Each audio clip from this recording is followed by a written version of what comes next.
Hello guys, welcome back to my channel. Again I'm back with a super video. నేనైతే మళ్ళీ నా night shift రొటీన్కి వచ్చేసాను. This is so exciting. Maybe after an year అనుకుంటా నేను మళ్ళీ night shift చేస్తున్నాను. So చాలా బాగా అనిపిస్తుంది. నైట్ షిఫ్ట్ నాకు ఎందుకు ఇష్టం అంటే నైట్ డిస్టర్బెన్సెస్ లేకుండా వర్క్ చాలా తొందరగా అయిపోతుంది. మార్నింగ్స్ అంటే we do constantly get disturbances కదా అరౌండ్. సో పని తొందరగా అవ్వదని నా ఫీలింగ్. ఇప్పుడైతే నా ఆఫ్టర్ షిఫ్ట్ రొటీన్ చూస్తున్నారు ఈ షార్ట్లో మీరు. నాకు 3:30కి అంతా షిఫ్ట్ అయిపోతుంది. టుడే వర్క్ ఎక్కువ లేకపోవడం వల్ల 3కి అంతా అయిపోయింది నా షిఫ్ట్.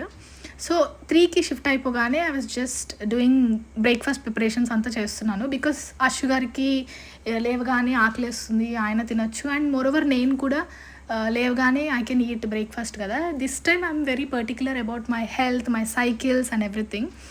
అందుకని అన్ని ప్రిపరేషన్స్ ముందుగానే సార్ట్ చేసుకుంటున్నా. ఇవాళ అయితే మిల్లెట్ ఉప్మా డే 1. సో మీకు రెసిపీ కావాలంటే కింద కామెంట్ చేయండి. ఆ షుగర్కి ఒక నోట్ వదిలేసి ఇంక బొజ్జోటమే.